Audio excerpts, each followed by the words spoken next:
Now we will be discussing acute GI bleeding. I'm Dr. Linda Lee, and I have nothing to disclose. We will talk about resuscitation, as that is truly the most critical thing when you first encounter somebody with GI bleeding, and then discuss about how we might be able to differentiate between whether it might be an upper versus a lower GI source. And finally, I will also discuss management of both upper and lower GI bleeding.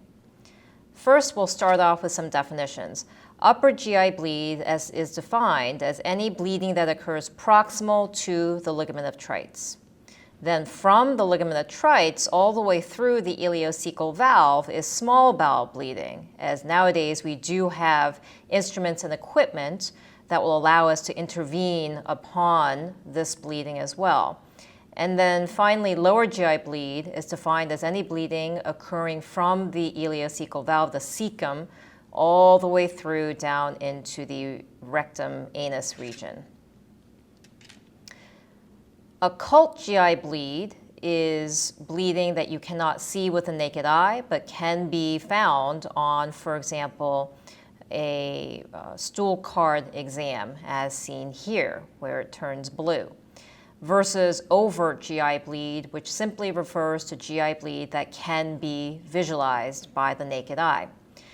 Obscure GI bleeding can be either overt or occult, and the key thing in this definition is that there is no source that has been defined for the GI bleed despite the patient having undergone EGD and colonoscopy.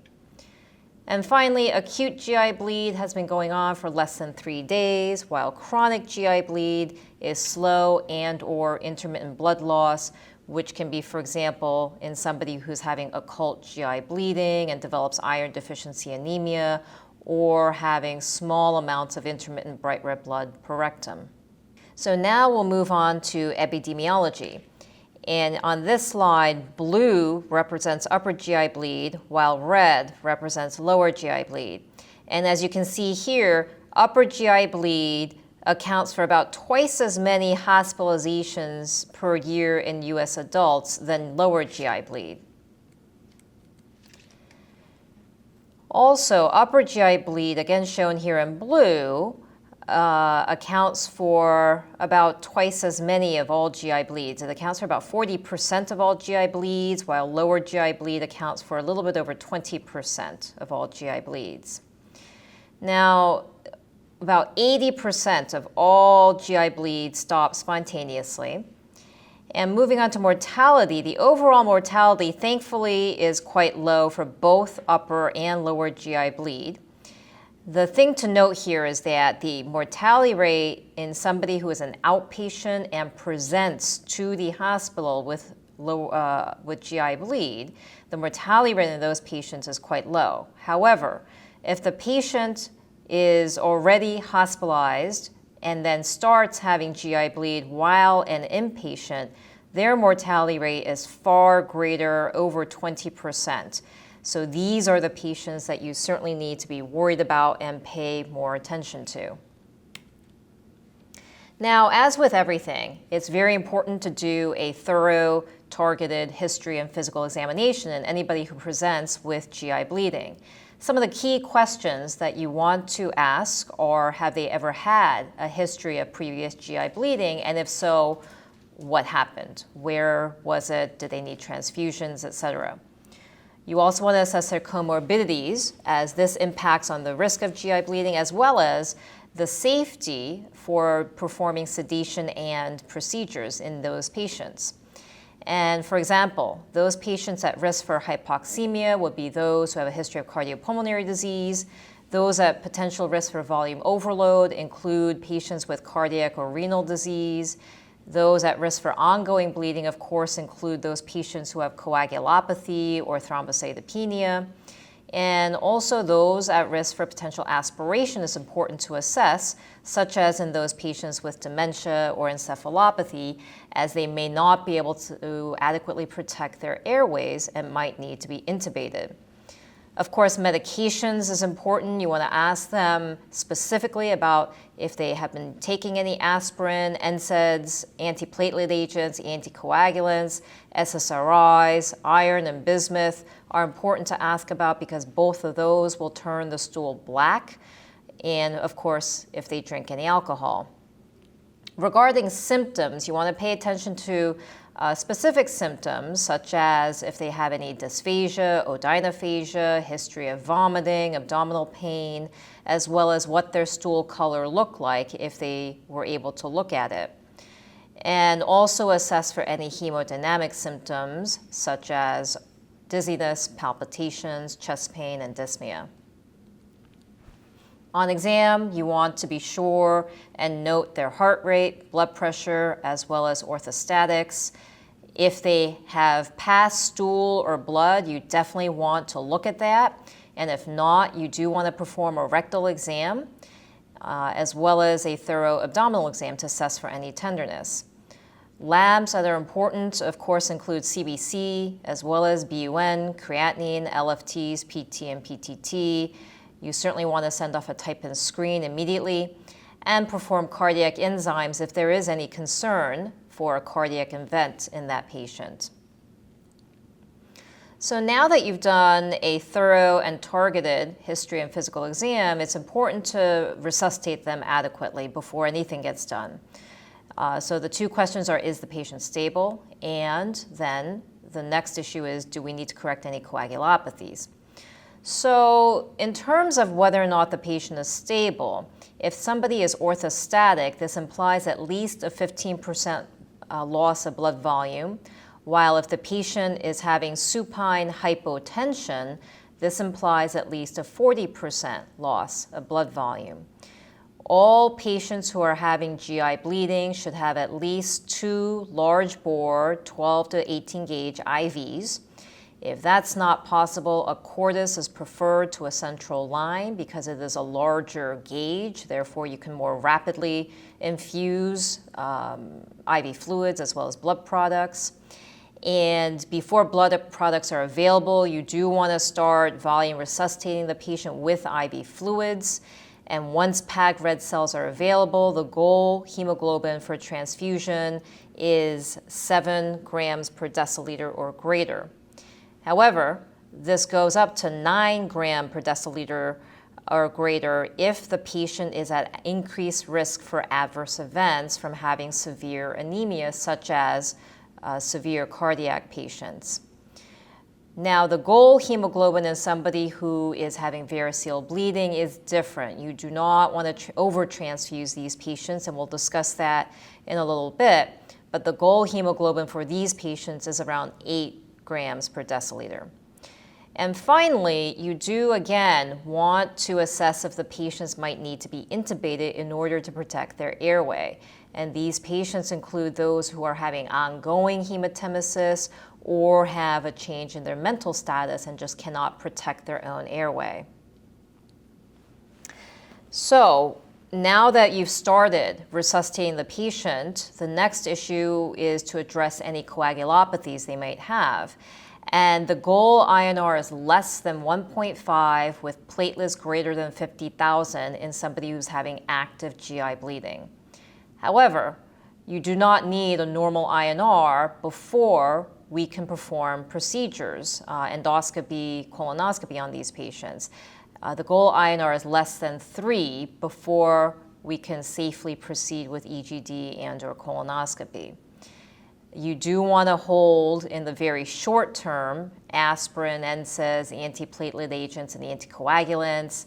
It's debatable whether or not SSRIs should be held. And if the INR is abnormal, you do want to correct that either with FFP, vitamin K, or Kcentra. Now, this graphic to the right just shows you the risk of GI bleeding, upper GI bleeding versus lower GI bleeding with various agents that could cause GI bleed, as well as the protective effects of PPIs versus H2 blockers.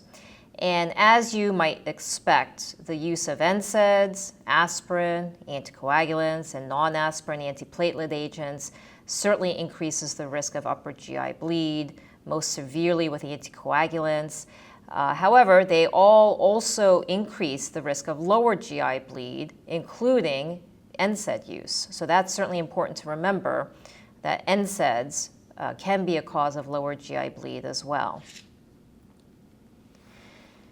Now, if the INR needs to be corrected, again to a goal less than 1.5 in the acute active bleeding phase, FFP is certainly very good at rapid reversal. However, it's important to remember that the reversal is short-lived, only lasts about 3 to 5 hours. And also, if the patients need a lot of packed RBCs, for every 4 units they're transfused red blood cells, they should be transfused a bag of FFP. Things to remember, though, are that, as I already mentioned, the effects of FFP are short-lived, but also the volume of FFP needed to reach a target INR is rather high. So for example, when you look at this table, if the patient's initial INR is 6 and your goal is to get them to 1.5, you need to transfuse them 3.5 liters of FFP to get there. And at the bottom, if they come in with an INR of 2 and you're just trying to get them down to 1.5, you still need to give them about 1.5 liters of FFP.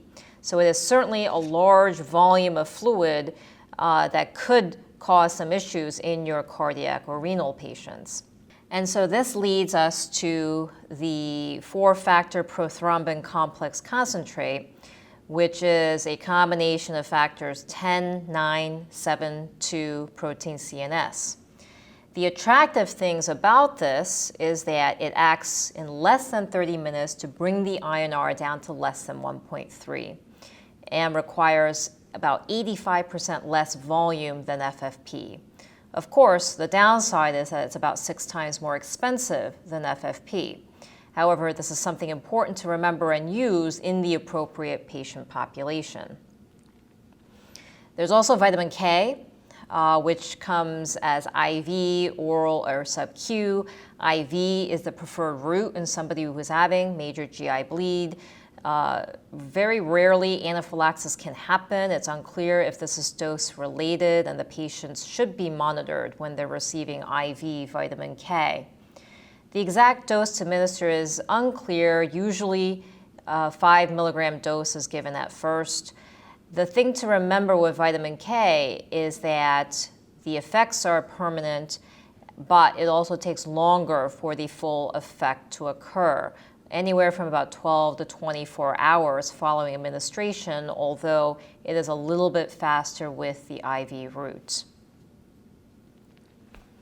So now that you have adequately resuscitated the patients and corrected their coagulopathy issues, you also want to address and assess the severity of their GI bleed.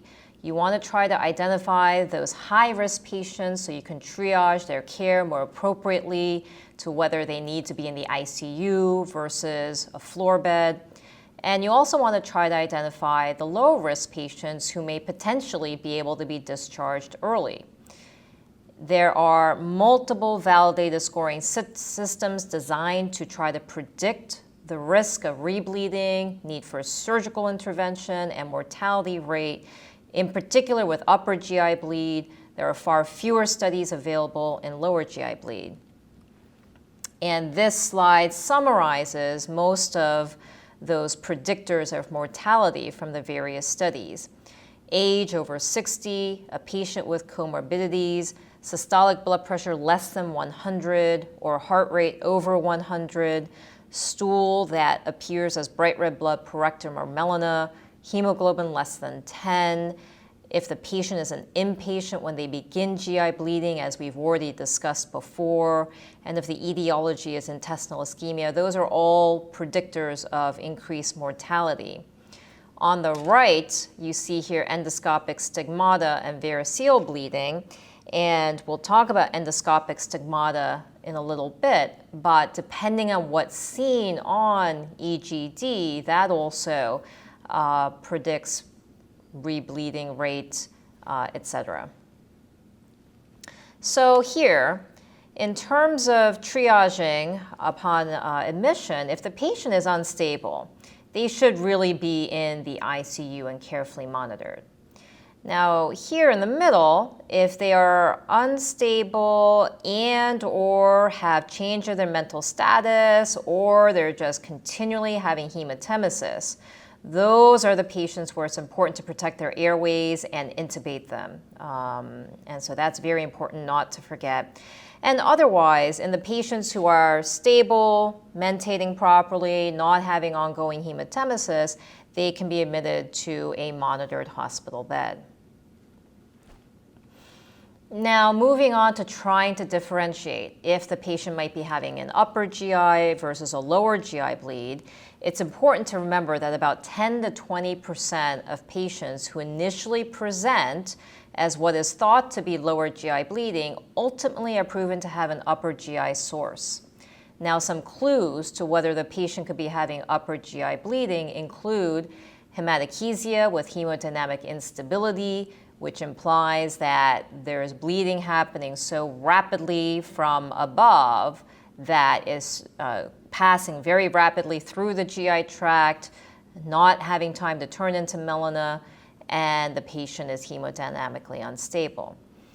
Another clue to upper GI bleed, of course, includes melena, whether by history or on your rectal exam, if the patient has had a history of upper GI bleed before. And of course, it's important to pay attention to the BUN, because if that is elevated in somebody, that can imply an upper GI source. And in fact, if the ratio between BUN to creatinine is greater than 30, this implies that the patient has an upper GI bleed. If the patient has clots in their stool, this implies a lower GI source. Now, a question that comes up fairly frequently is, should we drop an NG tube to look and see if this might be an upper GI source rather than a lower GI source? So should we be doing that? Patients hate it, but is it actually helpful? Well, when you look at this, you see that the sensitivity of the NG tube aspirate in being able to predict if somebody's having upper GI bleed ranges widely from 42 to 84%, and it's only 55% specific.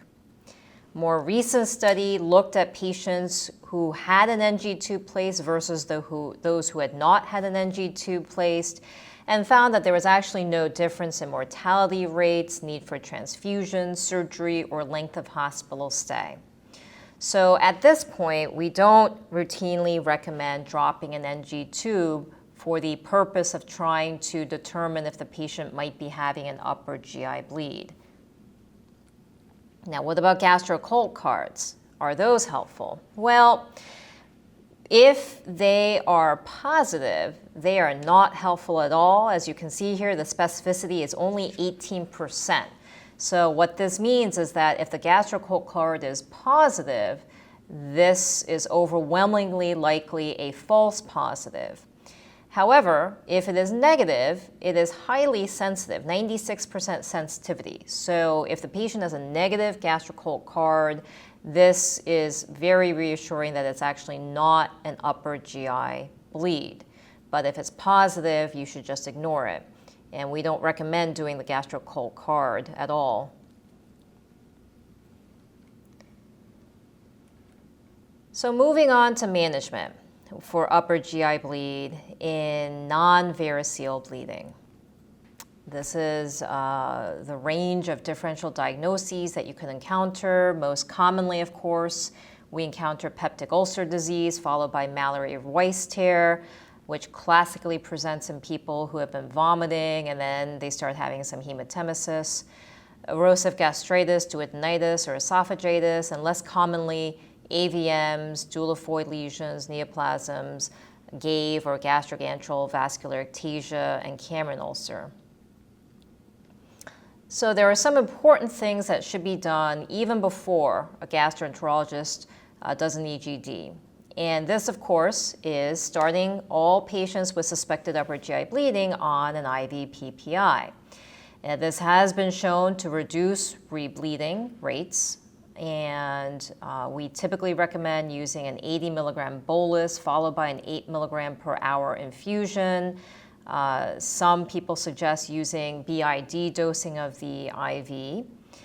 The other important thing to remember is that erythromycin IV may be very helpful in clearing the stomach of blood clots before we go down to look in there, because all too commonly we'll go down and not be able to see very well because of the presence of abundant amounts of blood clots.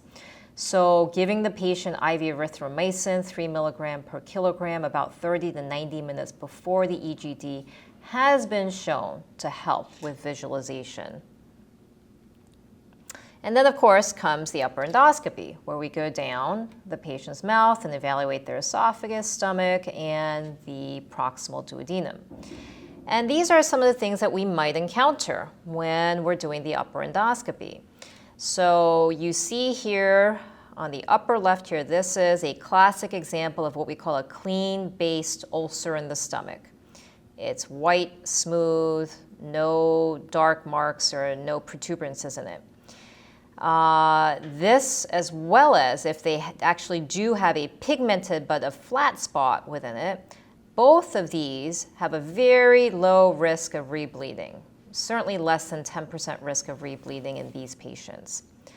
Compare that to these bottom three pictures, which have a much higher risk of rebleeding associated with them. This one shows a picture of an adherent clot, and that rebleeding risk varies anywhere from 8 to 35%.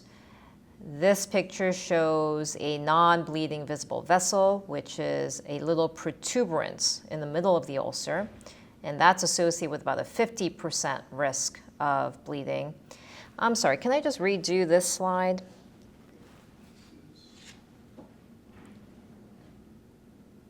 So now these represent the possible findings that you could see when you do the EGD.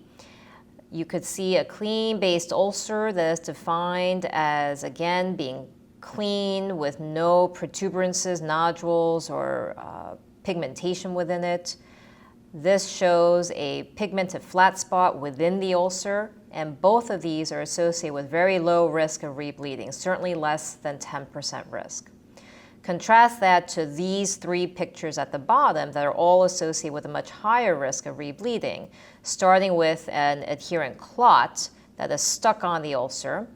Because you don't know what's underneath it, it could be a clean-based ulcer underneath it. However, it could also be a non-bleeding visible vessel underneath it, which is associated with a much higher risk of rebleeding. Hence, the risk of rebleeding varies anywhere from 88 to 35%.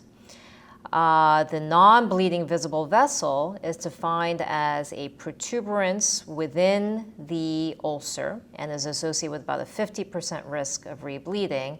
And of course, if somebody is found to be actively bleeding, they have a near 100% chance of rebleeding. And it's important for the endoscopist to accurately characterize these different findings, because if the patient is at low risk for rebleeding because they only have a clean-based ulcer or a pigmented flat spot within the ulcer, these patients do not need any type of endoscopic treatment during the upper endoscopy. However, if the patient is found to have an adherent clot, a non-bleeding visible vessel, or certainly if they're having active bleeding in front of your eyes, all three of these categories of patients have a much higher risk of rebleeding, and therefore endoscopic treatment should be rendered in these patients. And what do we have to offer? There's a variety of tools that we have that we can use, starting with an example of an injection needle down in the lower left here that we can use to inject various materials, including epinephrine and saline. We can also place metal clips on non-bleeding visible vessels or bleeding vessels to try to stop them. There are various forms of cautery.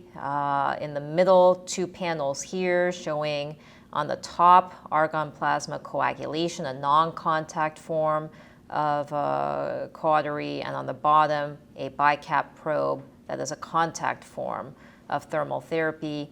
And then this, of course, are bands loaded onto the tip of a gastroscope in order to perform banding, typically in variceal bleeding. And this is a radiofrequency ablation catheter that can be used oftentimes in situations such as somebody who has gastric antral vascular ectasias. Now, after we've done the EGD, what should we do for them? Well, in somebody, again, this really depends on their risk of rebleeding. So in somebody who either has a clean-based ulcer or just a pigmented flat spot, again, those patients are at very low risk for rebleeding, so you can just feed them a normal diet and discharge them on a PPI once a day with appropriate follow-up per GI. All these patients should have H. pylori checked, and it could be serology, or stool antigen if biopsies were not done during the upper endoscopy. However, in the bottom three panels again, these patients with an adherent clot, a non-bleeding visible vessel, or active bleeding who are at much higher risk of rebleeding, these patients should be watched for the ensuing 72 hours and left on an IV PPI BID for those 72 hours, and their diet can be slowly advanced. So moving to upper GI bleed that's variceal in origin, early management is very important because in the first 14 days, this is the most important time period because most inpatient deaths are due to rebleeding in this patient population. Fortunately, mortality rates have dropped between the period of 1980 to 2000 with variceal upper GI bleeding.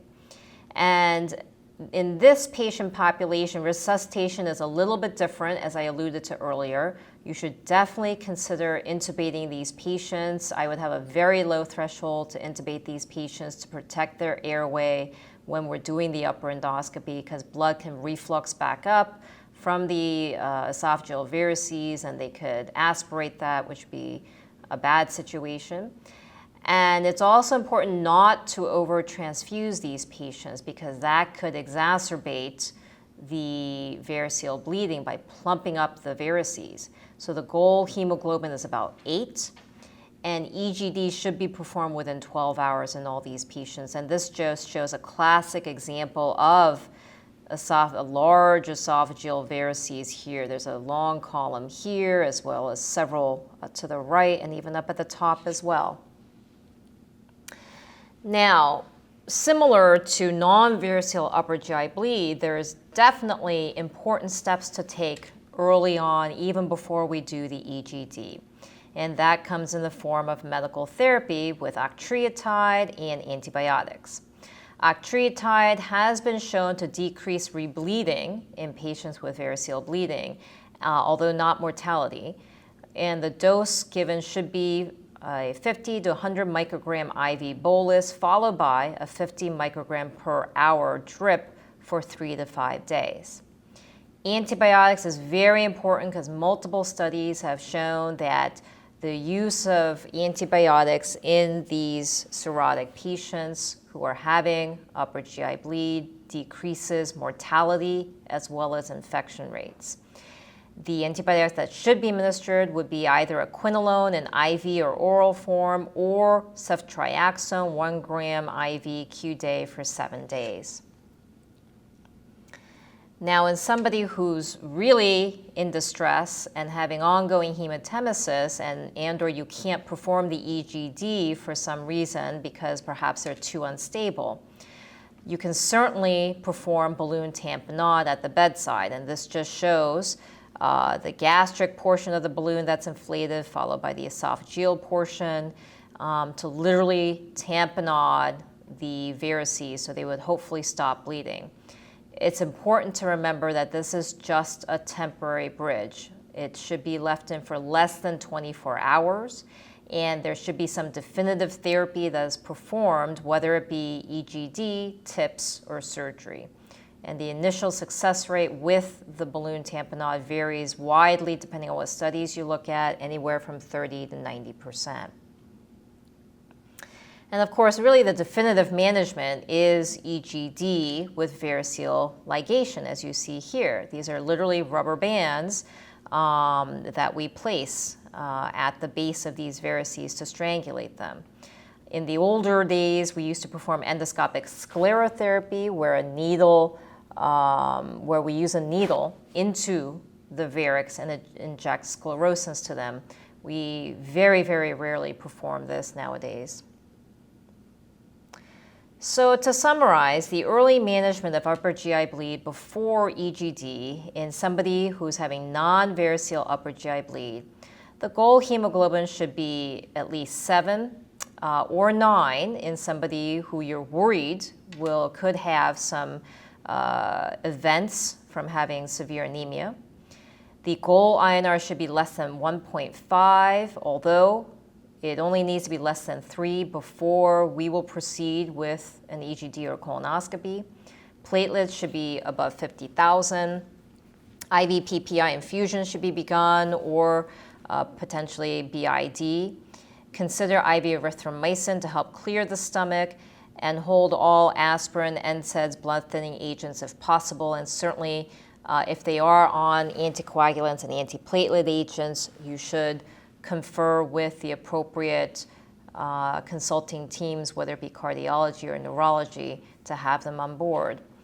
For variceal upper GI bleeding, again, it's important not to overtransfuse these patients, and the goal hemoglobin is about 8, because you don't want to plump out those esophageal varices and make them bleed even more.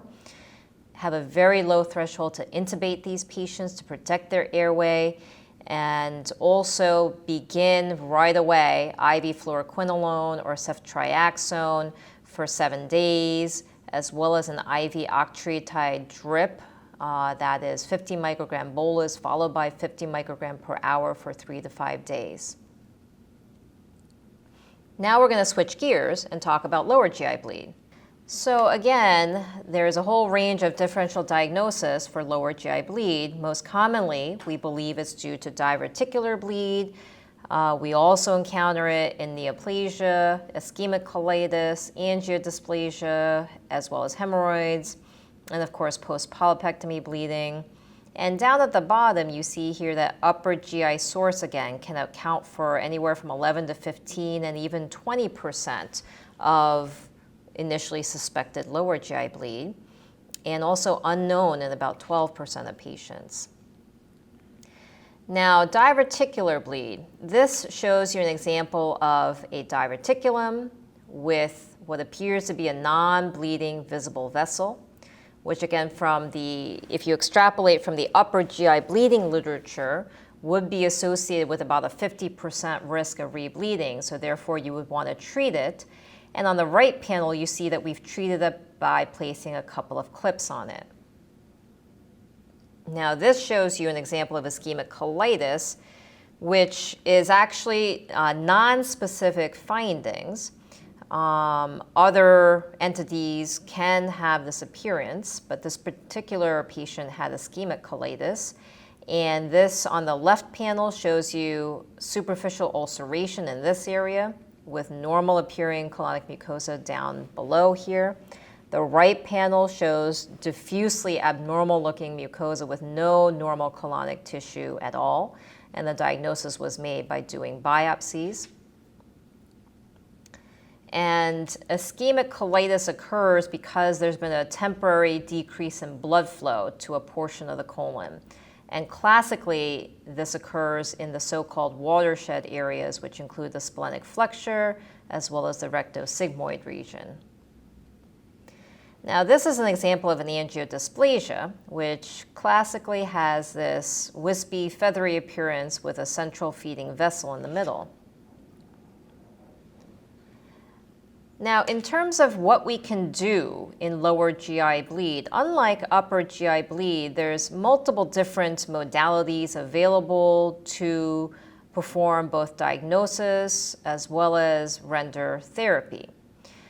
Colonoscopy, of course, would still be the gold standard, both in terms of diagnosis, where the diagnostic yield is about 45 to 100%, depending on what studies you look at, and also in terms of rendering therapy, which we're able to do about 10 to 40% of the time, and is accompanied by a very low risk of complications, less than 2%. At the bottom, angiography can also be used to render diagnosis anywhere from 35 to 86% of the time, as well as therapy. However, note that the complication rate is significantly higher with angiography at about 17%. Tagged red blood cell scan as well as CT angiography are both available to provide diagnosis only in these patients. So in lower GI bleed, unlike in upper GI bleed, there's a range of possible tests that one can do. Certainly consider doing EGD if you're worried it could be an upper GI source masquerading as lower GI bleed. And of course, colonoscopy is the test of choice. However, if that is negative or can't be performed, then the angiography can be done, as well as surgery as a last resort. And of course, you have tagged RBC scan and multi-detector row CT or CT angiography available as diagnostic modalities as well. FLEX-SIG can occasionally be considered in some patients. For example, if somebody had a large polyp removed from their rectum or sigmoid and they present with hematochezia, it would be very reasonable just to perform a FLEX-SIG rather than a full colonoscopy in such a patient. So this multidisciplinary approach is guided by the patient. If they appear to be having lower GI bleed but are stable, the test of choice should be a colonoscopy. If they're truly stable with a stable hematocrit and they're reliable, they can even be discharged and brought back within the week to have an outpatient colonoscopy done. However, most patients would be admitted for an inpatient colonoscopy. Now, on the other hand, if the patient is having ongoing lower GI bleed and is unstable, they're just pouring out blood from below, they should really go straight away to angiography. And if that's negative, then we can certainly perform a colonoscopy. And of course, worst case scenario will be needing to have surgical intervention. Now, for those patients who are having so-called moderate lower GI bleed, where they are continuing to bleed intermittently but they are stable, you have a whole host of possibilities here where if they're not prepped yet for us to perform a colonoscopy, they can certainly undergo a tagged RBC scan, or if they have normal renal function, certainly a CT angiogram. If that's positive, they can then undergo targeted angiography. If it's negative, certainly the patient should continue to be prepped for a colonoscopy. And if the colonoscopy is negative, again, you can certainly go back and revisit your diagnostic radiology options. So again, certainly colonoscopy in lower GI bleed is safe, less than 2% risk of complication. Perforation and congestive heart failure have been reported. The preparation techniques include a lot of go lightly, anywhere from 4 to 8 liters. If the patient cannot tolerate this orally, you can place an NG tube, and also consider giving them IV Reglan to help with any nausea. The issue of urgent colonoscopy that's performed within 12 to 24 hours of presentation remains a bit unclear, but it definitely does seem to increase diagnostic yield, although has not been proven to decrease rebleeding rates, length of hospital stay, or mortality. And to the right here, you just see here a few examples of what we could find during a colonoscopy. Up at the top, there's just blood with one diverticulum that you see here, but no true active bleeding. This just shows a diffuse erythema, diffusely abnormal mucosa, as well as down at the bottom here. So tagged RBC scan is very sensitive. It detects bleeding that occurs as low as a 0.1 cc per minute rate. And the way it's performed is that it's protectinate labeled RBCs, the patient's own RBCs that get labeled and transfused back to them. This lasts in their bloodstream for 24 hours. So if the initial test is negative, but they rebleed within that 24-hour period, the patient could be sent back down for another scan. The sensitivity ranges anywhere from 78 to 97%. Similar range of specificity, and accuracy of localization varies widely from 24 to 91%. To the left here, you see early image of a tagged RBC that's negative, and then later on, you see this blush here in the right lower quadrant, implying a potential right-sided colonic bleed, although this could also be a distal small bowel bleed as well. Now, multi-detector row CT or CT angiography is a little bit less sensitive. It requires a bleeding rate of at least 0.3 to 0.5 cc per minute to be detected.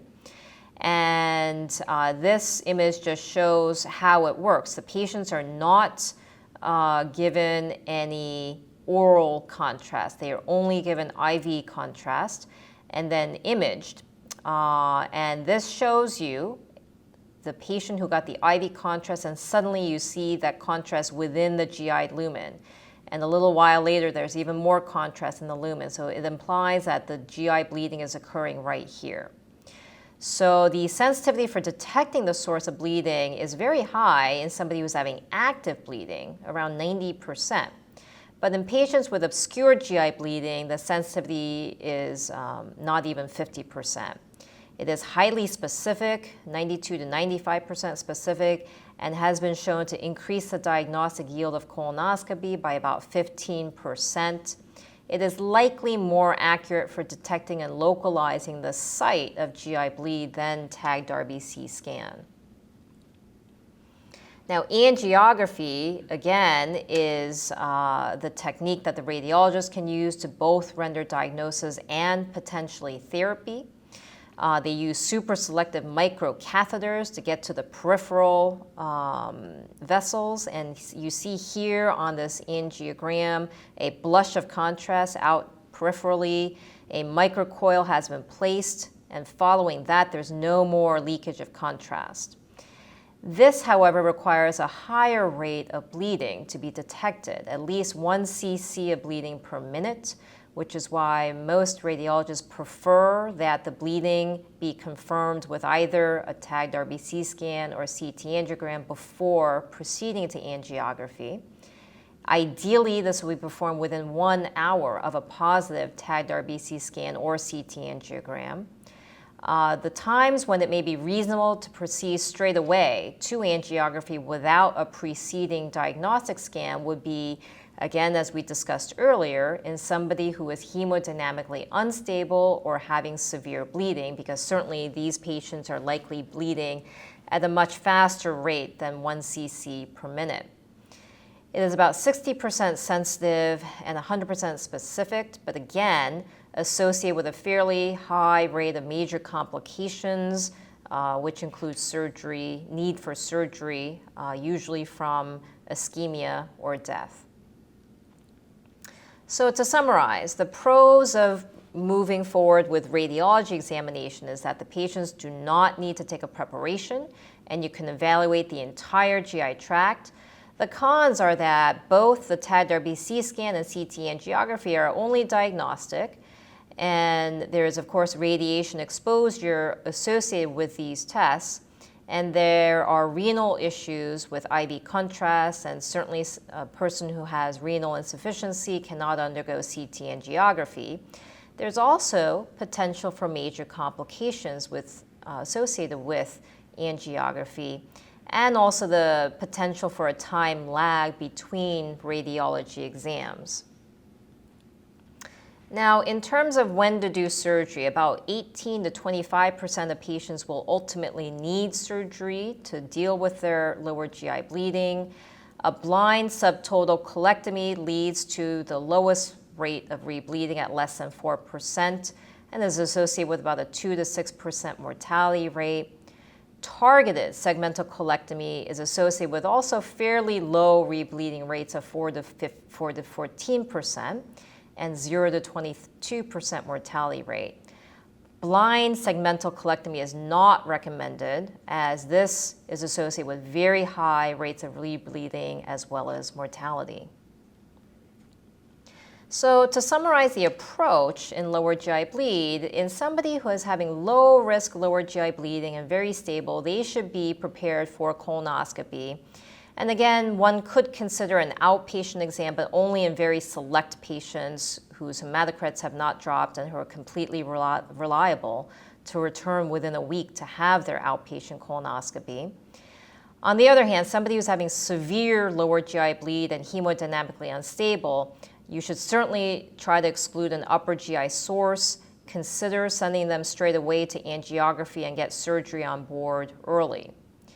For somebody who's having ongoing lower GI bleed, who is stable but not prepped yet, certainly start doing a colonoscopy preparation.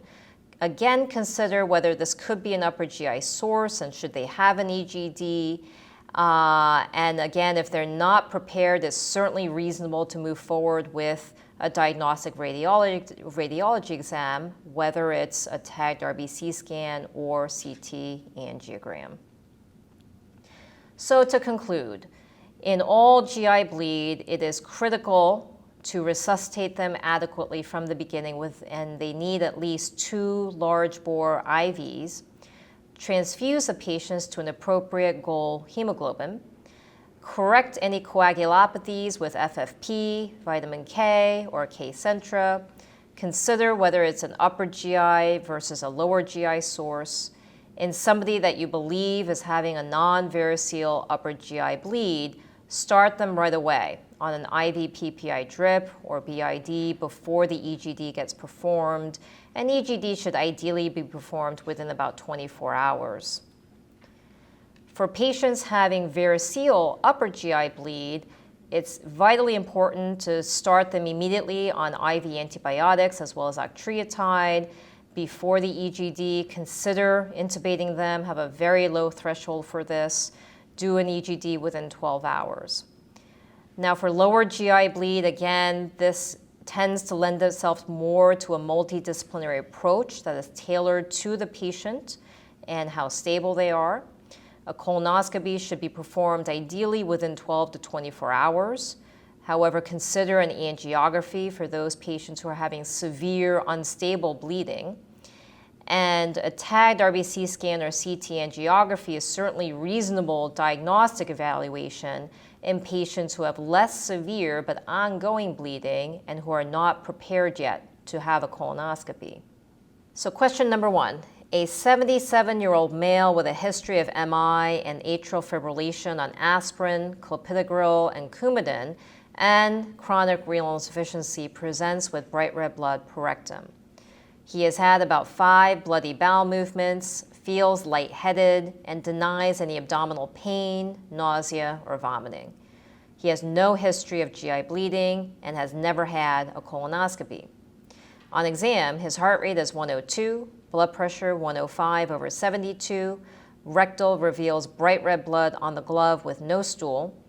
Initial hematocrit is 29, platelet 220, INR 6. The medicine house staff are holding aspirin, clopidogrel, and Coumadin, ordered type and cross, and 2 units of FFP to be given stat. The patient continues to pass bright red and maroon blood, remains tachycardic, but is otherwise stable. What do you suggest? A, colonoscopy now. B, colonoscopy in the AM after patient drinks more PrEP. C, tagged RBC scan. D, angiography. And the correct answer here is C, tagged RBC scan. Most likely, the patient is having lower GI bleed, although upper GI bleed is possible given his aspirin use. Colonoscopy now is not feasible as the patient is not prepared and has an INR of 6, which should be less than 3 before doing a procedure. While the patient can start drinking preparation for anticipated colonoscopy in 12 to 24 hours, he is continuing to pass bloody bowel movements now. This implies ongoing active bleeding that is likely at a pace rapid enough to be detected by tagged RBC scan.